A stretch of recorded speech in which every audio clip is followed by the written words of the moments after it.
হযরত মুসা আলাইহিস সালাম তুর পারে গিয়ে আল্লাহ পাকের সঙ্গে কথা বলতে গেলেন। কথা বলার সময় আল্লাহ পাককে জিজ্ঞাসা করতে লেগেছেন, হে আমার রব আল্লাহ পাক, আমি মুসা আপনার সঙ্গে কথা বলছি, আর কি কেউ আপনার সঙ্গে কথা বলবে?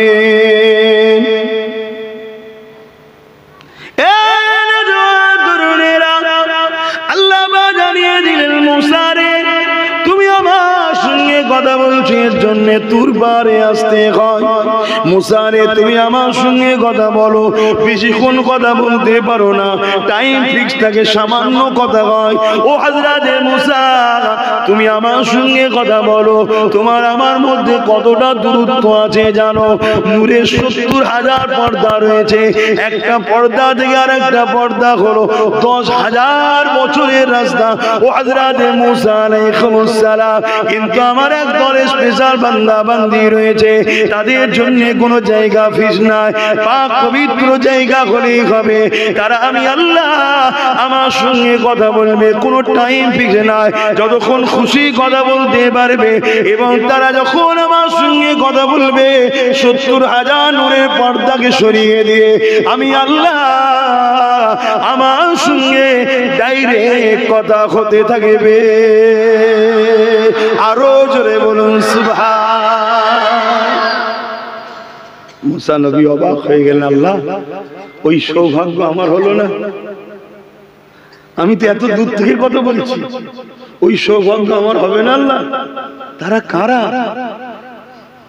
আল্লাহ নবী আমার আল্লাহ জানাই, মুসা ওরা হলো আমার বন্ধুর উম্মত উম্মতি। জোরে বলুন সুবহানাল্লাহ। আমরাই তো নাকি? আমরাই তো। তখন ওরা যখন আমার নামাজে দাঁড়াবে, ওরা যখন আমার নামাজে দাঁড়াবে, দাঁড়িয়ে কোরআন পড়বে। কোরআন কোনো কিতাব নয়, কোরআন হলো কালামুল্লাহ, আল্লাহর কথা। আল্লাহ কথা একটা বই আকারে ৩০ বার আমরা পেয়েছি, কিন্তু ওর ভেতরে যা আছে এটা কোনো মানুষের কথা না, এটা হলো সৃষ্টিকর্তার কথা, কালামুল্লাহ, আল্লাহর কথা। যতক্ষণ কথা বলবে ওরা আমি আল্লাহ আমার সঙ্গেই কথা হবে। জোরে বলুন সুবহানাল্লাহ। কোনো জায়গা ফিক্স না, যতক্ষণ কথা বলে। এবং ৭০,০০০ নূরের পর্দা আল্লাহ তুলে দেয়। নবী আমার জানায়, যখন নামাজিরা সিজদায় যায় তাদের কপালটা আল্লাহর কুদরতি কদমে পড়ে। জোরে বলুন সুবহানাল্লাহ। এই সব কিছু শেষে আবার বলছি, ঈমান। বেঈমান মসজিদে গিয়ে কপাল ঘষে দাগ করে ফেললো, কিচ্ছু লাভ নেই। ভাববেন বেঈমান কখনো মসজিদে যায়? ৭২টা দল মসজিদে যাবে বেঈমান, আমার নবী বলে। কটা দল জানবেন না সব কথা? আল্লাহ নবী যখন গনিমতের মালকে বন্টন করছিল, ওই সময় যুলখায়সারা তামিমি বলে একটা ব্যক্তি ছিল। সে আমার নবী পাককে বলতে লাগলো, হে মুহাম্মদ, আল্লাহকে ভয় করো, ইনসাফ করো। আমার নবীকে জ্ঞান দিচ্ছে, আল্লাহকে ভয় করো, ইনসাফ করো। সেও নামাজ পড়েছে, দাঁড়িয়ে রেখেছে, সেও নিজেকে মুসলমান দাবি করে। হযরত ওমর ফারুক তরোয়াল বার করে ফেললে, ইয়া রাসূলুল্লাহ, হাবিবাল্লাহ, এই মালাউনের এত বড় আসপর্দা, এই আপনাকে শরিয়া শিখাতে লেগেছে। আপনি তো দিন, আপনি যা বলবেন ওটাই ইসলাম। ইয়া রাসূলুল্লাহ, হাবিবাল্লাহ, আপনি ইজাজত দেন, এই মালাউনের বিচারটা আমি করি। এই যুবকেরা, আল্লাহ নবী বলেছিল, ওমর, ওকে মেরো না, ওকে চিনে রাখো।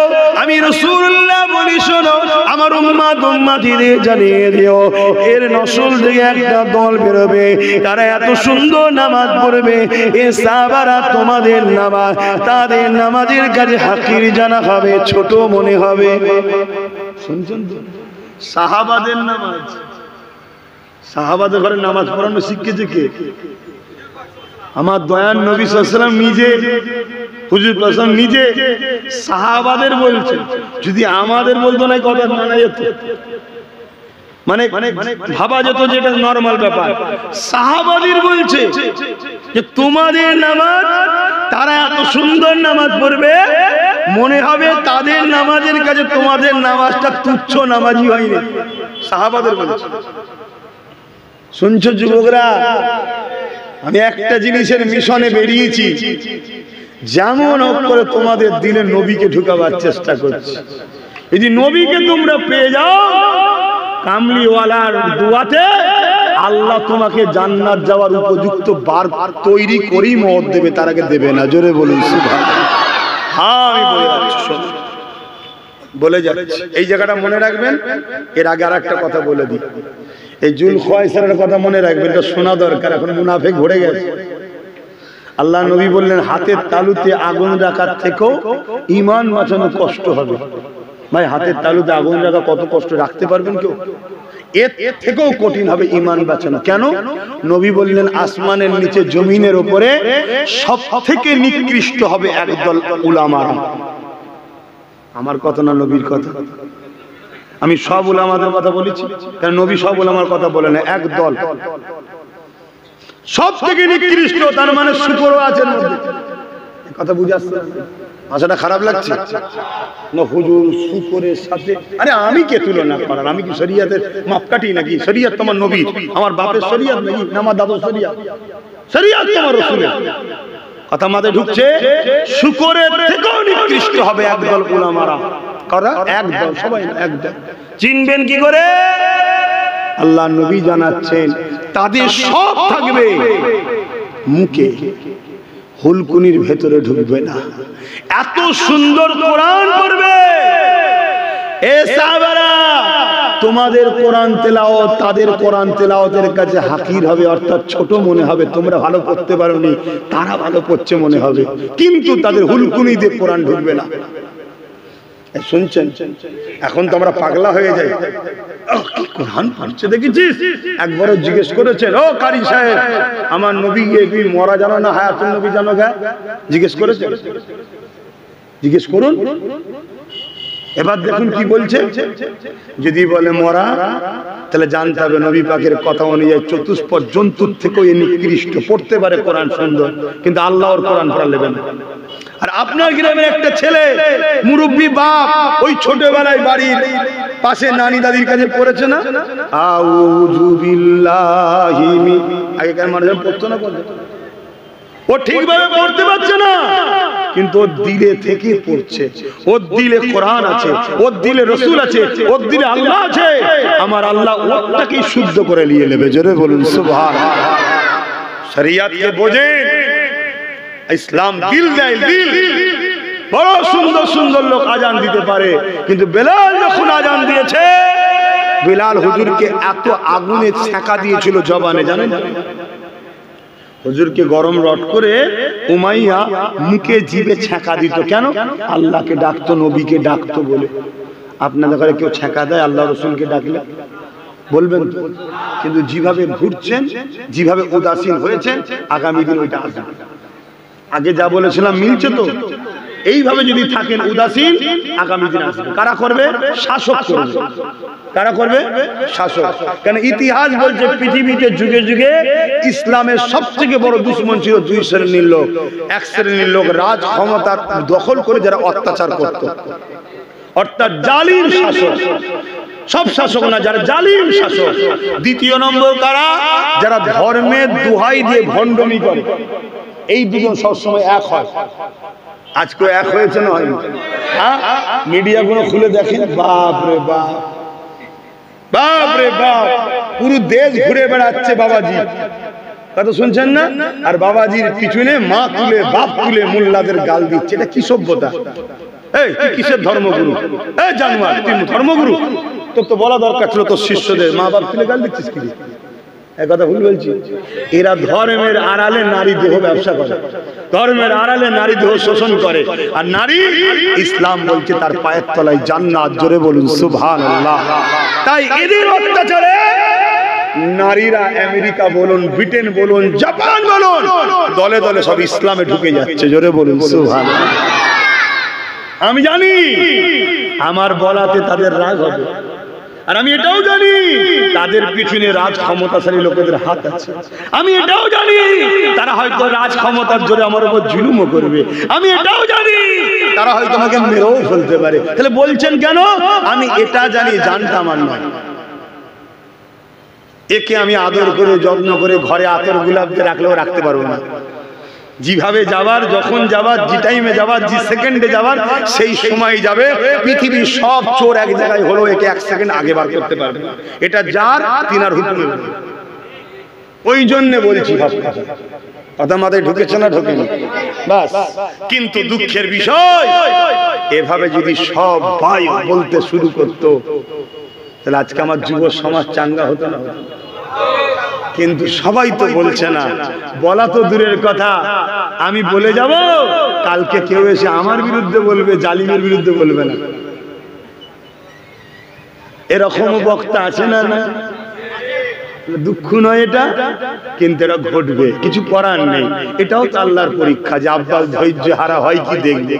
সেজিয়ে সুজিয়ে রাখলাম, অন্যজনকে দিয়ে ঘেটে দিল, আবার সাজালাম, আবার ঘেটে দিল, আবার সাজালাম, আবার ঘেটে দিল। হ্যাঁ, রক্তে গোস্তের তৈরি, মাঝে মাঝে মাথা গরম হয়ে যায়। আবার মনে হয়, আরে আমি তো আমার জন্য গুছিয়ে নিতে টেনশন কি, হয় হবে না হয় না হবে, আমি তো আল্লাহর জন্য করছি। কথা বুঝছেন? বোঝেন না কেন? খোদার বিনা হুকুমে হবেও না, আর খোদার হুকুম থাকলে হাজারবার ঘেটে দিল আবার হয়েও যাবে। চেষ্টা ছাড়লে হবে না, ঠিক না বেঠিক? যে চেষ্টা করেছে সেই কামিয়াবি হয়েছে। এই যে আলো জ্বলছে দেখছেন না, সব ল্যাম্প বাতি, এটা তারা বিজ্ঞানী তৈরি করেছে।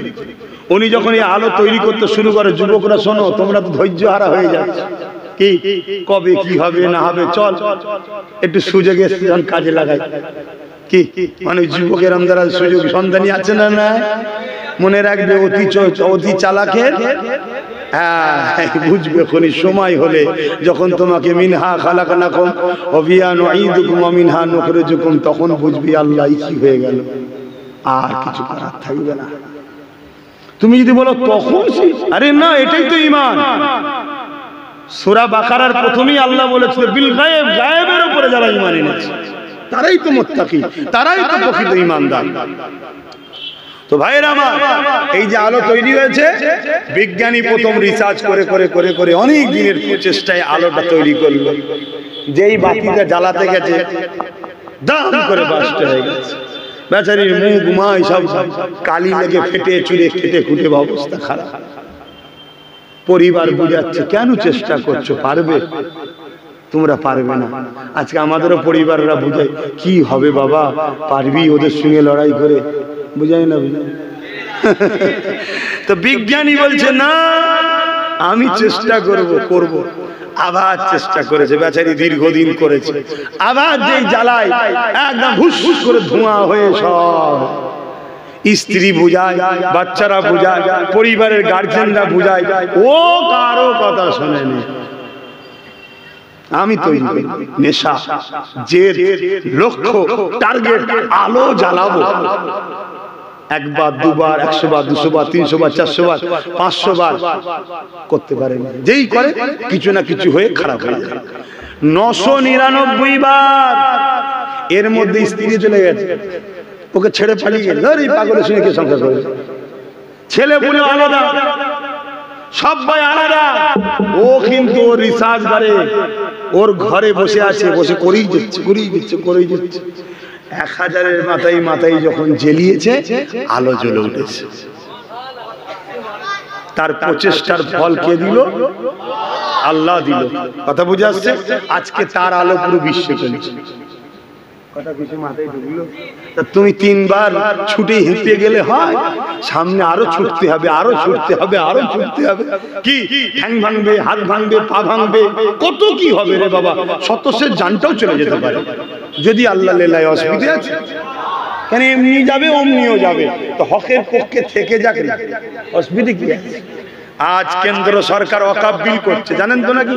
এটা অন্যায় করছে না ঠিক করছে? অন্যায় করছে। কেন? সংবিধান বিরোধী কাজ করছে।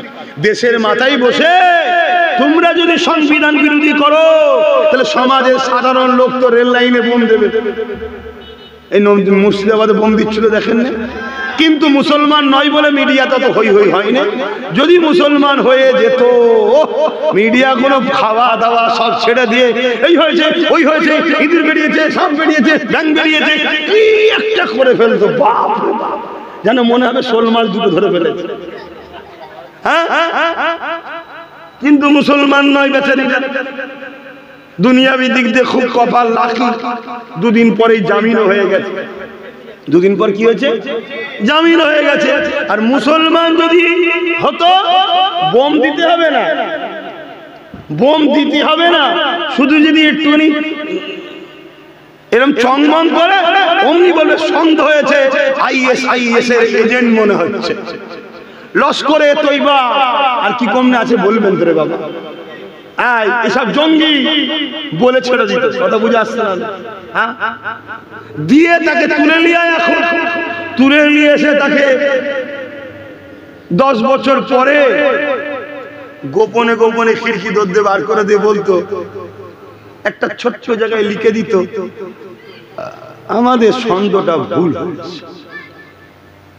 কথা বুঝে আসছে? এরকম হাজার হাজার মুসলমানের সাথে হচ্ছে। এর জন্য দোষী কারা? আমরা না ওরা? আমরা। কেন আমাদের ক্ষমতা নেই। এই ধরলি কেন? এই ধরলি কেন? ক্ষমতা আছে? পুলিশ আমাদের কথা শুনবে? আমি হুজুর বলছি, বলবে পানিতে ফু দাও, ফোন করুন এখানে, এই হাসবে না, বলবে না, বলবে না। কিন্তু আমার ছোটটা ফোন করলে একটু গুরুত্ব দেবে, কিন্তু পুরো গুরুত্ব দেবে না। কেন? পুরো মাথায় নেই তখন, ও তো দীপ দীপ দীপ দীপ করছে একসাথে। কিন্তু গোটা 50 যদি হতো, বুঝতে পারছেন না? পারেন? এই যাবো দেখবি, অমনি বলতেন না স্যার দেখছি স্যার, হ্যান স্যার ত্যান sir, welcome sir, sir sir sir sir কত কি বলে ফেলতো। কি বুঝছেন না? বুঝুন, আমি ভুল বুঝাচ্ছি নাকি? কিন্তু আমার কম তো বুঝবে না। সারাদিন ধরে বুঝাবার পরে ফজরের নামাজ কাজা করে ঘুমাচ্ছে, সেই কম সারা বছর ধরে বুঝাবার পরে মরা মুরগির বিরিয়ানি খেয়ে ভুলে গেছে কোথাও মারতে হবে, কোথাও থাকতে হবে। এই কচি হাসছি কেন বাবা?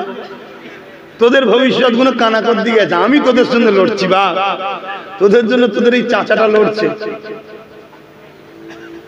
কি বলা ভুল হচ্ছে? আমি একটু ভাই আনন্দ করে বলছি, কিন্তু হাকিকাতে বুঝবে কথাগুলো। আজকে কেন্দ্র সরকার বিল করছে, কিসের ক্ষমতায় করছে বলুন? কিসের ক্ষমতায়? তার মিলিটারি, তার পুলিশ, তার কথাই কোর্ট চলবে, তার কথাই সব। সে সংবিধানেরও বিরোধী করছে। সংবিধান বলেছে কারো ধর্মীয় বিষয়ে আঘাত দেওয়া যাবে না, সে সংবিধানের বিরুদ্ধে চলে গেছে। বাবা সে আম্বেদকরকেও গাল দিচ্ছে, ছোট বড় কথা বলছে, বলছে না? বলেন, ক্রিটিসাইজ করছে না? করেন। তারপরে যা খুশি করছে, কখন কৃষকদের পিছনে লেগে যাচ্ছে। হ্যাঁ, কিসের জন্য করছে? রাজ ক্ষমতার জন্য। আজকে বলুন তো দেখি, বেশি নয়, গোটা 30-40 যদি আমাদের ওখানে থাকতো, তাহলে এই বিলটা যখনই ঘোষণা করতো তুমি তো চেয়ার ছুঁড়ে মার। এই তোরা শপথ নিবি সংবিধান নিয়ে, আর সংবিধানের বিরুদ্ধে বিল করছিস, মানে ফাটাফাটি হতো না? হতো না? একটা এমপি মানে 15 লক্ষ ভোটার, তাই তো নাকি? গোটা 20 থাকা মানে বুঝতে পারছো? কিন্তু যাদেরকে পাঠিয়েছ তারা দেখছি আবার টাকলার সঙ্গে ফুল দিয়া দিয়ে দিচ্ছে। দেখেছেন না? দেখেন? আমার কথা কি খুব কষ্ট হচ্ছে?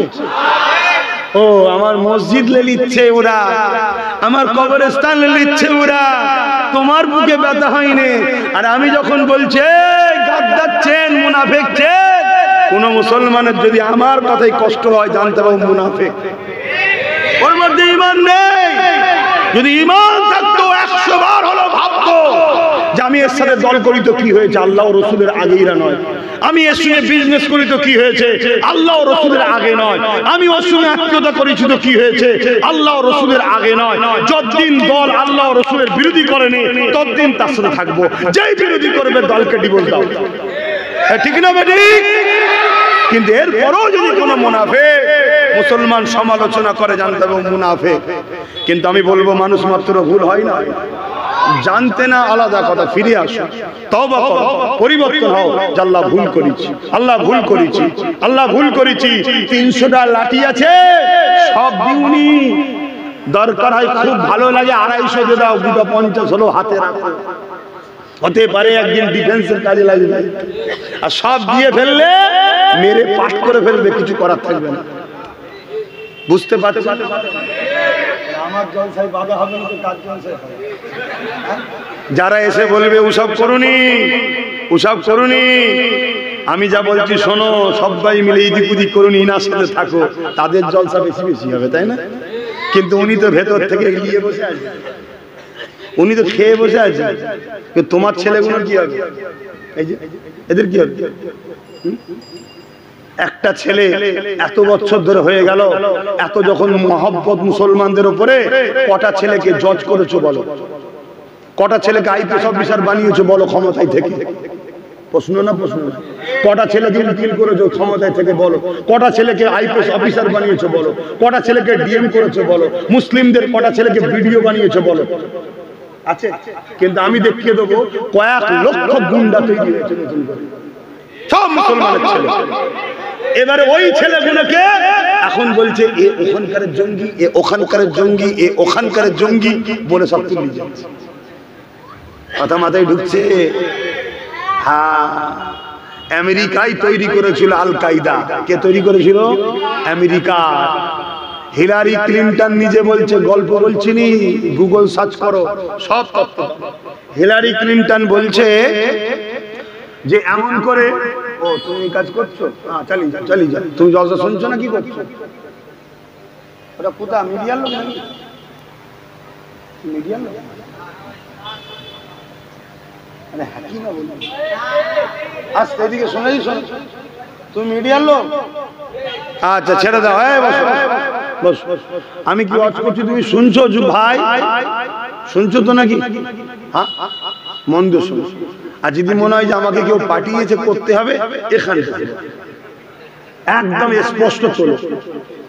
আল্লাহ শপথ করে বলছি, কোন মায়ের লাল আছে কি করতে পারে দেখি না, আমি তো মিথ্যা বলি তো ঘাবড়াবো। গুগল সার্চ করো, হিলারি ক্লিনটন কি বলছে শোনো। হিলারি ক্লিনটন বলছে রাশিয়াকে টুকরো করার জন্য ভিয়েতনাম থেকে যুদ্ধ করে ফিরে আমেরিকার সৈন্য বড় দুর্বল হয়ে গিয়েছিল, তাই আমরা কোটি কোটি টাকা খরচ করে পিছিয়ে পড়া গরিব মুসলমান ঘরের যুবকদের ঘরে অস্ত্র দিয়েছি, বোম দিয়েছি, মাদ্রাসা তৈরি করেছি, কিন্তু তার সিলেবাস তৈরি করেছি ওয়াশিংটন থেকে, মদিনাওয়ালার সিলেবাস নয়, ওয়াশিংটনের সিলেবাস। এমনি নবী বলে যায় না যে আলেমদের মধ্যে এক শ্রেণী হবে চতুষ্পদ জন্তুর থেকে নিকৃষ্ট, এমনি বলে যায়নি। আমরা বেচে বেচে বেচে ব্রিলিয়ান ভালো ভালো শিক্ষিত মুসলমান মাওলানা গুলোকে অর্থ দিয়ে কিনেছি, তাদের দ্বারা ওই ছেলেগুলো ব্রেন ওয়াশ করিয়েছি, তাদেরকে হাতে বোম বন্দুক তুলে দিয়ে আমরা রাশিয়াকে টুকরো করার জন্য সন্ত্রাসী করিয়েছি। কথা শুনছেন না? ঠিক যেমন আজকে আমার দেশে হচ্ছে, বিভিন্ন রাজনীতির লোকেরা আমার ঘরে নিরীহ গরিব ছেলেগুলোকে 500,000 টাকা দিয়ে মারপিট করায়, 500,000 টাকা দিয়ে বোম মারায়, আর তাদের নামে থানায় যে কেস হয়ে থাকে। যতদিন তুই গোলাম হয়ে থাকবি ততদিন তোকে পুলিশ তুলবে না, যেই চুচা করবি অমনি তোকে তুলে নিয়ে যে বলবে যাবজ্জীবন জেল। করছে না করে না? তাহলে বলুন আমার কম কিরা মিটাতে চাইছে না বাঁচাতে চাইছে? যারা কমকে মিটাতে চায় তাদের বিরুদ্ধে তো আমাদেরকে সংগ্রাম করতেই হবে। তুমি তোমার গ্রামটাই করো, তুমি তোমার গ্রামে করো, যে যার গ্রামে লড়াই করো। আর যেসব বন্ধুরা এখন এই দিক ওদিক আছেন, আমি তাদেরকে বলবো ভালো করে জানুন, আপনি যদি মুসলমান হন সজাগ হন, আর যদি মুনাফিক হন তাহলে বাপ আপনার বিরুদ্ধেও আমাদেরকে লড়াই করতে হবে, ঠিক না বেটি? তো ভাইয়ের আমার, তাহলে কেন্দ্র সরকার ওয়াকাফের বিরুদ্ধে একটা সংশোধনের নামে আইন করছে, যেখানে মূলত লক্ষ্য ওয়াকাফকেই পুরুষ লুটে নেবে, তাই তো নাকি? এই চক্রান্ত চালাচ্ছে না চালাইনি? সেই বিষয়ে যদি কখনো বারাসাতের মেন সিটিতে, টাউনে বা আপনাদের আশপাশের কোনো ময়দানে কেন্দ্রের ওয়াকফ বিলের প্রতিবাদে মসজিদ মাদ্রাসা কোরআনের পক্ষে দাঁড়িয়ে আমি আব্বাস সিদ্দিকী যদি লড়াইয়ের ডাক দিই, প্রতিবাদের ডাক দিই, আপনাদের ঘরে কি আমার পাশে একটু পাওয়া যাবে? হাত তুলে বলুন পাওয়া যাবে? আলহামদুলিল্লাহ। হাত নামান। খেয়াল রাখবেন আমার নামে মিথ্যা প্রচারণা হয়, আবার আসবো বলে প্রচার করবে, গিয়ে দেখবেন নেই। এরামও চলছে। কেন? ওয়াকাফের আন্দোলন দুই ধরনের মানুষ করছে, একদল সাররুল উলামা, একদল খায়রুল উলামা, যারা আল্লাহ ও রাসূলের পক্ষে তারাও ওয়াকাফে আন্দোলন করছে, আর একদল লোক এই সুযোগে নেমেছে কেন্দ্রের বিরুদ্ধে ইনাদ দালালি করছে। ওপেন বলে যাচ্ছে, ওপেন। আজকে তুমি আন্দোলন করছো মসজিদ মাদ্রাসার পক্ষে, তোমার মেম্বারে বসে আছে, তারা ওয়াকফ ঝেড়ে খায়নি? এই আব্বাস আলী গোরাচাঁদ হুজুরের 900 বিঘে জায়গা, তার মধ্যে মাত্র আছে 92 শতক, বাকি 897 বিঘে জায়গা গেল। কারা খেয়েছে? আব্বাস সিদ্দিকী খেয়েছে। যাদের ঘরে নিয়ে বসে আছে তারাই তো দখল করে রেখেছে। তাহলে ও যেমন ওয়াকফের বিরোধী, এও ওয়াকফের বিরোধী, উভয়ের উচিত হবে আমার ধর্মের বিরুদ্ধে মাথা না তোলানো। ঠিক না বেটি? কিন্তু আন্দোলন হচ্ছে কি? শুধু কেন্দ্রের বিরুদ্ধে, শুধু কেন্দ্রের বিরুদ্ধে। তার মানে কি? এনাকে খুশি করছে, মাল পানি দাও। মুনাফিক চেনো, মুনাফিক চেনো। কতদিন বাঁচবো আমি জানি না, একটু চিনিয়ে দিচ্ছি, চিনেলে। শুনছো তো ভাই? যদি না শোনো দুনিয়া তো বরবাদ হবে, কবরে যাবার পরে 99টা সাপ জাহান্নামের গর্ত পাবে কবরে। আমার বাপের কথা শোনাচ্ছি না, কোরআন হাদিসের কথা শোনাচ্ছি, খুব ভালো করে শোনো। আরো একটা কথা বলবো, কষ্ট হচ্ছে না? ঠিক করে বলে। আচ্ছা বলুন, কেন্দ্র সরকার আমার মসজিদ মাদ্রাসা ওয়াকফকে লুটতে চাইছে, এর বিরুদ্ধে দুদিন চিল্লে বন্ধ করে দেবেন নাকি? জোরে বলে।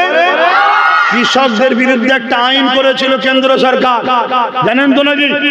কৃষকরা কেন্দ্র সরকারের ওই কালা কানুনের বিরুদ্ধে আন্দোলন এত করেছিল, সরকার আইন প্রত্যাখ্যান করতে বাধ্য হয়েছে না হয়নি? তাহলে আমাদের আন্দোলন এমন করতে হবে, 100 বার যদি তোমাদের এলাকায় আসি, 100 বারই তোমাদেরকে আসতে হবে। রাজি আছো? এটা মনে রেখে দিও যে আমার এখন কাজ আছে, এই তো গেলাম না, হাঁপিয়ে গেলে হয়, হাঁপিয়ে গেলে হয়। কেন জুলুম জালিমরা করবে আমাদের ঘরে, জুলুম দেখে ঘেবড়ে গেলে হবে না। আল্লাহ ও রাসূলকে খুশি করার জন্য জীবনের শেষ নিঃশ্বাস জানটুকু দিতে হলো দিতে প্রস্তুত আছি। জোরে বলুন সুবহানাল্লাহ। তো ভাইয়ের আমার, এই আন্দোলন তাহলে চলবে, ঠিক না? আচ্ছা বলুন তো ভাই, যদি তোমার আব্বা আম্মা কোরআনের বিরোধী করে, এবার বল প্রতিবাদ হবে না হবে না? আন্দোলন হবে না হবে না? যে মানতে পারছি না আপনার কথা, ঠিক না বেটি? কেন? আপনি আমার আব্বা আম্মা হন ঠিকই কথা, কিন্তু আমার সৃষ্টিকর্তার থেকে বড় নয়, আমার রাসূলের থেকে বড় নয়, আমার কোরআনের থেকে বড় নয়, ঠিক না বেটি? যদি তোমার সাহেব, মলি সাহেব, ইমাম সাহেব কোরআনের বিরুদ্ধে হয়, কথা বলছেন না কেন? বিরোধী করতে হবে। কেন? মান আহাব্বা লিল্লাহ ওয়া আবগাদা লিল্লাহ ওয়া আতা লিল্লাহ ওয়া মানআ লিল্লাহ ফাকাদ ইসতাকমালাল ঈমান। নবী বলছে, ভালোবাসবো আল্লাহর জন্য, দুশমনি করবো আল্লাহর জন্য, আত্মীয়তা করবো আল্লাহর জন্য, বিচ্ছেদ হবে আল্লাহর জন্য, এরাই হলো প্রকৃত ঈমানদার। শুনছে? তাহলে তুমি হুজুর হও, মলি সাহেব হও, পীর সাহেব হও, যে সাহেবই হও, আমার আল্লাহ রাসূল কোরআন দ্বীন ইসলামের বিরোধী যে হবে তার বিরোধী আমরা হব, ঠিক না বেটি? ধরুন তুমি একজনের সঙ্গে বিজনেস করছো, কোটি কোটি টাকার লেনদেন হয়, এখন তোমার মহাজন হোক বা কাস্টমার হোক, তোমার নবীর বিরুদ্ধে, ইসলামের বিরুদ্ধে, কোরআনের বিরুদ্ধে কথা বলছে, সে ইসলামকে মানে না, আলাদা কথা। হতে পারে সে অমুসলিম, তার সাথে বিজনেস যায় আছে না নাই? আছে। কিন্তু ধরুন সে হঠাৎ করে একদিন তোমার কোরআনের বিরুদ্ধে বলছে, তার সাথে আর বিজনেস চলবে? যদি তোমার কোন নেতা লিডার হয়, সে যদি অমুসলিম হয়, তাকে ভোট দাও, সাপোর্ট করো, দুনিয়াবি স্বার্থে চলছে, চলবে, এতে অসুবিধা, ইসলাম মিশে করেন, এটা রাষ্ট্রের সেবার জন্য করতে হবে। কিন্তু তোমার লিডার হঠাৎ করে রাজ ক্ষমতা দিয়ে তোমার কোরআন ও রাসূলের বিরোধী করছে, তাকে আর সাপোর্ট করা যাবে? জোরে বলো। যদি কেউ করে, সে বেঈমান কাফের হয়ে যাবে। শুনে রেখে দাও ফতোয়া। কোন মুফতি আছে দালাল মার্কা নিয়ে আসো, পৃথিবীর যেখানে বলবে সেখানে বসতে রাজি আছি। কোরআনের দুশমনকে শক্তিশালী করে কোরআনের বিরুদ্ধে লাগাবার পরিকল্পনা যারাই করবে, তাদেরকে আল্লাহ কাফের করে দেবে। কথা মাথায় ঢুকছে না? ঢোকে না? জানতে নেই আলাদা কথা, জেনে যাওয়ার পর সজাগ হওয়া দরকার আছে না? তোমরা জানো কেন্দ্র সরকার তো বিল করছে মসজিদ মাদ্রাসাকে সব ভেঙে শেষ করে দেবে। আমার রাজ্য সরকার মাদ্রাসা থেকে কোরআন তুলে দিয়েছে, খবর পেয়েছো? কজন জানো? একটু হাত তুলে দেখাও। এই কজন। আর কেন্দ্র সরকার মসজিদ মাদ্রাসার বিরুদ্ধে বিল করছে, এটা কজন জানো? হাত তোলো। সবাই জানে। কেন বলো তো? সবাই কেন্দ্রের বিরুদ্ধে আন্দোলন করছে, আর ইনি কোরআনকে মিটাচ্ছে। কেউ আন্দোলন করেনি কেন? মাল পানি পাই তিনার থেকে। শুনছেন না? মাল পানি পাই তো। ও তার মানে কেন্দ্র মাল পানি দেয় না বিরোধী করো, আল্লাহর জন্য নয়। ইনি মাল পানি দেয়, অন্যায় করলেও বিরোধী নয়। মনে রাখবেন, মোমেন ওই উলামা যে কেন্দ্রের অন্যায়ের বিরোধীও করবে, রাজ্যের অন্যায়ের বিরোধী করবে। ঠিক না বেটি? তোমরা উভয়ে রাজনীতি করছো, করগে যাও, আমাদের কোনো এতে কিছু বলার নেই। যার যাকে ভালো লাগবে সাপোর্ট করবে। ঠিক না বেটি? সবাই প্রচার করবে, বুঝাবে, যার যাকে লাগবে। দেখার আব্বাস সিদ্দিকীর প্রয়োজন নেই। কিন্তু তুমি যদি মনে করো যে কেন্দ্রের হাত থেকে বাঁচার জন্য রাজ্যের কোলে উঠতে হবে, তাহলে শুনে রেখে দাও, রাজ্য কোরআনকে বন্ধ যদি করছে, তাহলে একে সাপোর্ট করা আমাদের জন্য ঈমান চলে যাবে। এই শুনছেন? অতএব যারা আন্দোলন করছেন তাদেরকে ফলো করুন। তারা যদি আন্দোলনে বলে যে কেন্দ্র বিরুদ্ধে বাহবা দেবেন, ঠিক তেমনই তাদেরকে বলতে হবে রাজ্য সরকার হুঁশিয়ার হও, মাদ্রাসা শিক্ষা থেকে কোরআনকে বাদ দিলে হবে না। যদি কোরআনকে বাদ দাও, আমরা দিলে যে জায়গা দিয়েছি এখান থেকে তোমায় বাদ দেবো, কোরআন দিল থেকে বাদ দেবো না। জোরে বলুন সুবহানাল্লাহ, আরো চিৎকার দিয়ে বলুন সুবহানাল্লাহ। আল্লাহু আকবার বলা দরকার আছে না? কিন্তু বলছে কেন বলেন? প্রোগ্রামগুলো হচ্ছে ইনার টাকাতে, প্রোগ্রামগুলো হচ্ছে টাকাতে। কর এই সুযোগে আব্বাস সিদ্দিকী মাঠে নেই করেলে। শুনছেন না? শুনছেন? এই সব বুঝি, কিন্তু অনেক সময় আমার হুজুর আমার নবী বলেছে চুপ থাকতে হয় জায়গা বিশেষ। কিন্তু আজকে যখন আমার কোরআনকে বন্ধ করছে মাদ্রাসা থেকে রাজ্যে, প্রতিবাদ করা দরকার আছে না? তুমি ভুল করছো, ও ভুল করছে। তুমি কোরআনকে যেমন ছিল তেমন রাখো, আব্বাস সিদ্দিক আর কিছু বলতে যাবে না। যার যাকে ভালো লাগবে তার পক্ষে থাকবে। ঠিক না বেটি? কিন্তু তুমি ক্ষমতার জোরে আমার কোরআনকে মিটাতে যাবে, মেনে লিয়া যাবে। যারা এর সাথে আছো তেনাদেরকে বলবো, যদি মুসলমান হও এনাকে বুঝাও ই কি করছেন। আমরা তো আপনার দিকে ভালোবাসি, পিয়ার করি, আপনি আমার কোরআনকে মিটাচ্ছেন মানে? দীঘা বেড়াবার জায়গা মন্দির করে দিলেন, আমাদের আপত্তি নাই। এদিকে কোরআন মিটিয়ে দেবেন? আপনি কোরআনের বিরুদ্ধে লাগবেন না। আর যদি তোমাকে যদি ইনার প্রয়োজন হয়, তাহলে তোমার কথা শুনবে। আর তোমাকে যদি মনে করে তুই তো আমার বাড়ির পাহারাদারের কুকুরের মতো, তোর কার প্রয়োজন নেই, কথা শুনছেন, তাহলে সতর্ক করছে আমার ভাইরা, তওবা করে ফিরে আসো, তওবা করে পরিবর্তন হও, তওবা করে পরিবর্তন হও, তওবা করে পরিবর্তন হও, তওবা করে পরিবর্তন হও। যদি তওবা করে পরিবর্তন না হও, তাহলে মনে রেখে দিও, তুমি যদি মনে করো কেন্দ্রের হাত থেকে বাঁচার জন্য রাজ্যের কোলে উঠবো, আমার আল্লাহ তোমাকে এর সাথে তোমাকেও শেষ করে দেবে। কেন? কোরআন বলেছে, আমার আল্লাহ জানাচ্ছে যারা আমি ও রাসূলের বিরোধী হবে, তাদের পক্ষে যারা থাকবে আমি আল্লাহ তাদের হাতে তাকে মিটাবো। ইতিহাসের পাতা শোনো, এই ভারতবর্ষে একটা রাজা ছিল, রাজাটার নাম হলো আকবর। কি নাম? আকবর। ওই রাজা একটা কিতাব লিখেছিল, দীনে ইলাহি। শুনেছেন আপনারা? দীনে ইলাহি। বলুন আকবর কি কিতাব লিখতে পারে? তাহলে কাদের ঘর দিয়ে লিখেছিল? বলবেন তো সাহস করে, লজ্জা করছেন কেন? মুনাফিক উলামাদের দিয়ে এটা বলবেন। শুধু আলেম বললে আবার কেমন লাগবে? কেন? আলেমরা হলো আমাদের জান্নাতে নিয়ে যাওয়া পথিক, মানে কি বলে, গাইডম্যান। জোরে বলুন সুবহানাল্লাহ। আলেমদেরকে সম্মান করবেন, আলেমদের ভালোবাসবেন, আলেমদের মুখ দেখবেন, আলেমদের সোহবতে বসে খানা খাবেন। আলেমদের সঙ্গে কেউ যদি বসে খানাও খায়, কিয়ামতের দিন ওই লোকটা আলেমের সাথে জান্নাতে চলে যাবে। জোরে বলুন সুবহানাল্লাহ। তাহলে আলেমের ইজ্জত আছে না? না। কিন্তু মুনাফিক আলেম খায়রুল উলামা নয়, শাররুল উলামা। আকবর টাকা দিয়ে কিনেছে, দেশের রাজা কিনেছে, কিনে তার দ্বারা দীনে ইলাহি লিখিয়েছে। কিন্তু এটা লিখলে তো শুধু হবে না, সমাজকে খাওয়াতে হবে। তো খাওয়াবে কারা? কেন? মানুষ আলেমকে ভালোবাসে, ওরা বাজারে বাজারে বাজারে বাজারে খাওয়াবে। মুজাদ্দিদ আল-পেশানির কানে খবর চলে গেল, মুজাদ্দিদ আল-পেশানি, শুনছেন তো নাকি? মুজাদ্দিদ আল-পেশানি হতভাগা আকবরের বিরুদ্ধে প্রতিবাদ শুরু করলেন যে আকবর কোরআনের বিরুদ্ধে ও দ্বীনে ইলাহিকে পড়ছে, ও বেঈমান হয়ে গেছে। মুজাদ্দিদ আল পেসানি দেশের রাজার বিরুদ্ধে কথা বলছে। এখন তো ভোটাভুটিতে হয়, তখন রাজা মানে সে যা বলবে তাই। রাত্রি যদি বলে রোদ উঠেছে, যে যাহা পারে ওটাই বলতে হবে, না কল্লা আলাদা হয়ে যাবে। দিনের বেলা যদি বলে যে চাঁদ দেখা যাচ্ছে, যে যাহা পানা। মেয়েকে যদি বলে পুরুষ, যে যাহা পানা। পুরুষকে যদি বলে মেয়ে, যে যাহা পানা। নাই তো মেরে ফেলবে। রাজারাই করতো না, করতো বদমাইশ রাজা, ভালো রাজা না, বদমাইশ যারা করতো না, করতো। তা আকবর এরকম বদমাইশ ছিল, শুনছেন? সে তার বিরুদ্ধে কে লড়াই করছে?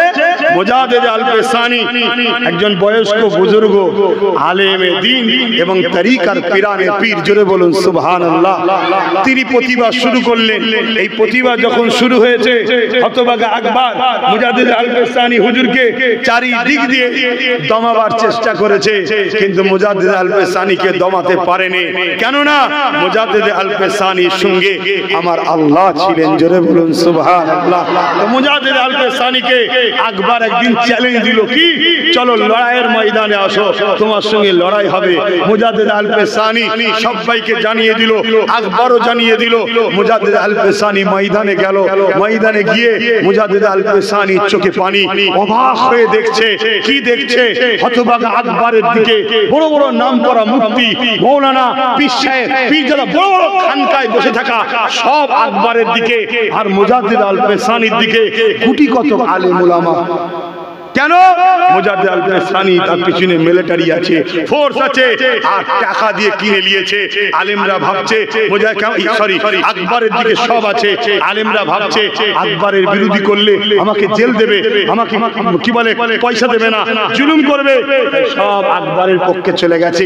একবারও ভাবলি না যে আমার আল্লাহর বিরুদ্ধে যাচ্ছে?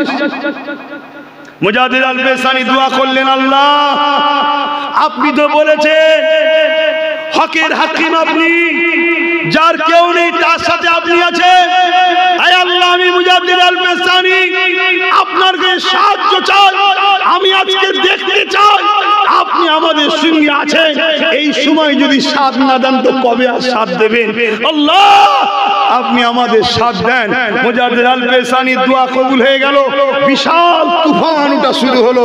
ওই তুফান মুজাদ্দিদ আল পেসানি এবং তার সাথী যারা উলামা ছিল তাদেরকে মুবারক করে গিয়ে সামনে ছিল আকবর ও তার পক্ষে মুনাফিক উলামা, সবাইকে আল্লাহ জাহান্নামে পাঠিয়ে দিল। বলুন সুবহানাল্লাহ।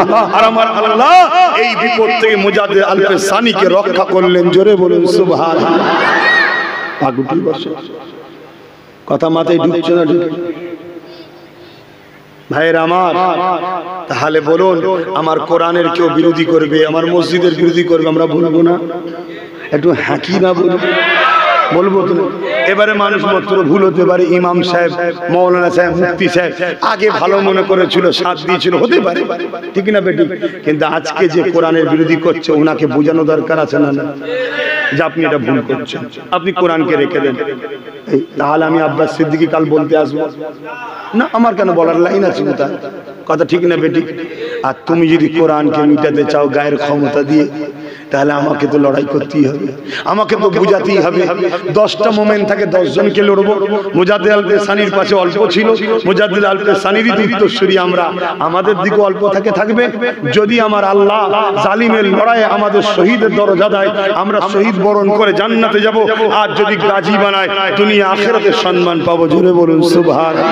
কিন্তু কোরআনের বিরোধীকারীদের ছাড়া যাবে না। তাই আগামী দিন মসজিদ, মাদ্রাসা, দ্বীন, ইসলাম, কোরআনের পক্ষে যদি এলাকায় জনসভা ডাক দিই, আপনারা ঘরে পাশে পাবো তো? হাত তুলে বলুন পাবো তো? হাত লম্বা করে বলুন পাবো তো? আল্লাহ হাতকে কবুল করে বলুন আল্লাহুম্মা আমিন। আরো জোরে বলুন আল্লাহুম্মা আমিন। আমি কাউকে জোর করছি না, জোর ইসলামে চলে না। এবারে বলবেন যে ভাইজান আপনি আন্দোলন করে আর আমাদের হাত তুলিয়ে কি লাভ হবে? শোনেন তাহলে এটা একটু বলে দিই।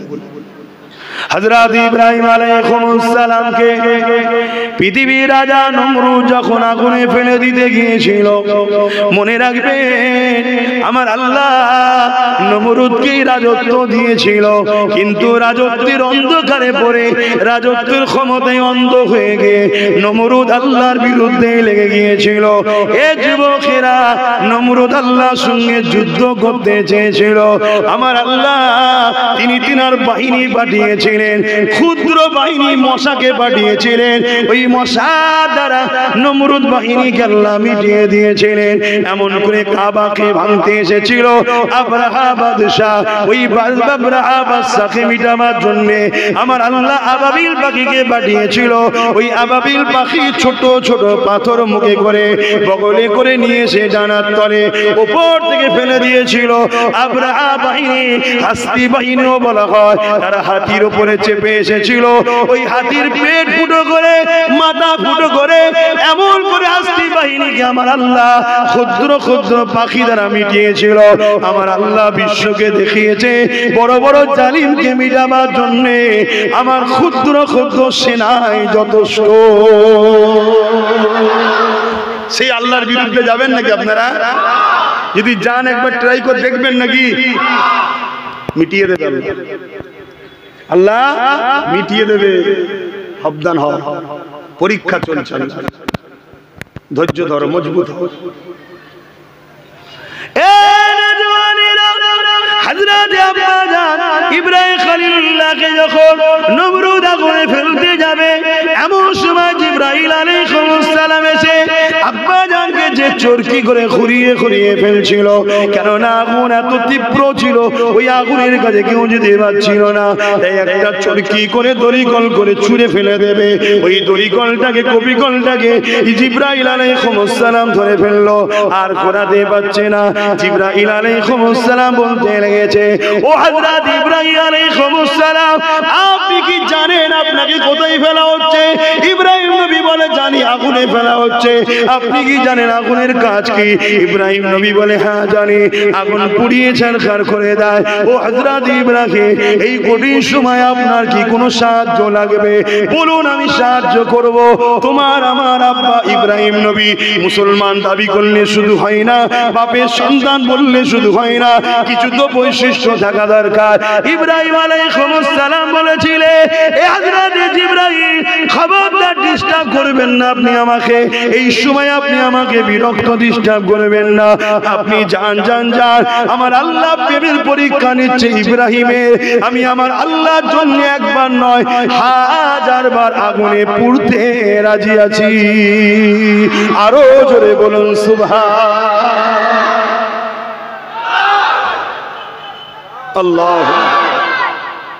সেই বাপের সন্তান তোমরা, হ্যাঁ, আল্লাহর জন্য, দিনের জন্য একবার নয়, বাপ হাজারবার পুড়তে রাজি হয়েছে।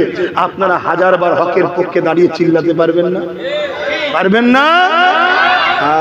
আগামী দিন প্রয়োজন হয়